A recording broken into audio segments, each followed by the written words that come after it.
Jumlah kementerian yang bertambah bakal disesuaikan dengan komisi di DPR yang juga bertambah. Baik Ketua DPR maupun Ketua MPR mendukung penambahan komisi di DPR sebagai mitra pemerintahan Prabowo Subianto.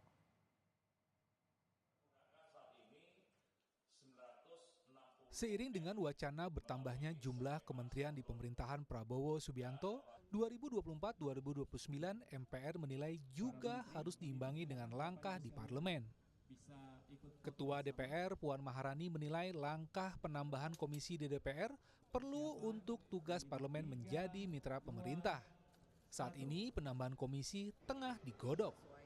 Ini lagi dimatangkan kan dengan adanya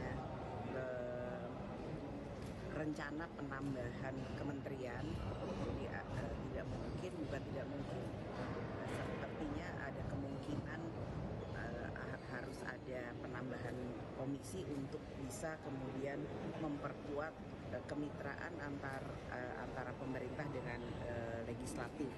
Jadi akan ada kemungkinan juga ada penambahan komisi jika memang ada penambahan kementerian. Jadi itu kita sedang godok dan sesuai dengan mekanismenya akan kita laksanakan ya sesuai dengan mekanismenya. Ketua Komisi 2 DPR Ahmad Doli Kurnia yang membidangi urusan pemerintahan menilai DPR masih mengkaji penambahan jumlah komisi. Bila tak diperlukan, meski kementerian bertambah, namun bila perlu ditambah pun tak masalah. Jadi berkonsekuensi logis dengan penambahan jumlah komisi gitu.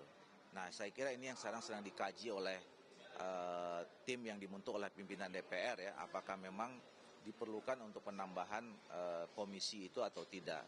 Yang jelas, saya kira prinsip dasarnya adalah bagaimana supaya kinerja DPR itu tetap bisa terjaga dengan baik, tetap berkualitas, sekalipun memang ada penambahan jumlah kementerian kelembagaan. Kalau memang diperlukan dalam konteks mempertahankan kinerja itu, ya saya kira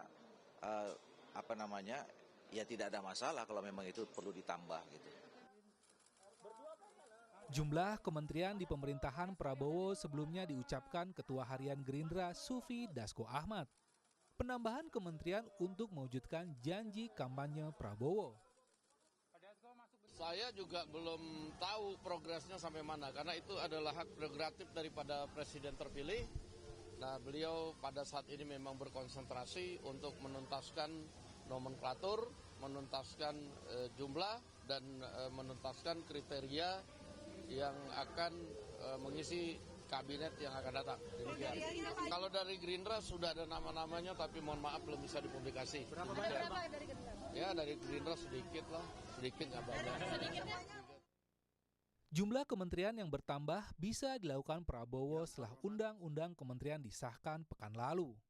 Undang-undang baru memberi kewenangan buat presiden menambah jumlah menteri. Lobi-lobi politik pendukung Prabowo dalam Pilpres juga sudah berlangsung pasca Undang-Undang Kementerian disahkan. Majelis Tinggi Demokrat yang juga Presiden ke-6 Susilo Bambang Yudhoyono menyambangi rumah pribadi Prabowo di Kertanegara.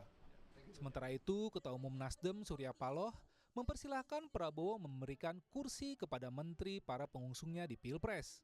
Nasdem kini mengusung Prabowo, tetapi pasca Pilpres 2024. Komunikasi dengan saya selaku Ketua Umum Partai Nasdem itu sudah lebih, paling tidak mungkin 2-3 kali sudah. Saya mengutarakan pada Pak Prabowo, Nasdem memberikan kesempatan kepada beliau dan kepada seluruh polisi kebijakan beliau untuk memprioritaskan seluruh partai-partai politik di luar Partai Nasdem untuk masuk di kabinet.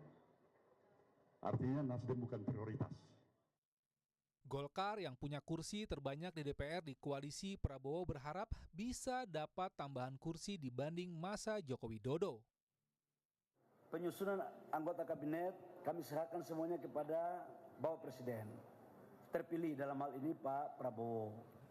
Menyangkut dengan nama dan segala macam, saya pikir tinggal tunggu tanggal mainnya saja. Ya.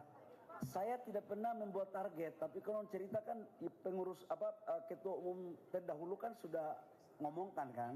Jadi kita lihatlah perkembangan ya. Otak-atik jumlah kementerian dan siapa saja yang duduk di posnya kini masih digodok Prabowo dan tim internalnya. Partai bisa mengusulkan nama, Tetapi penentuannya tetap Prabowo sebagai presiden. Tim Liputan, Kompas TV.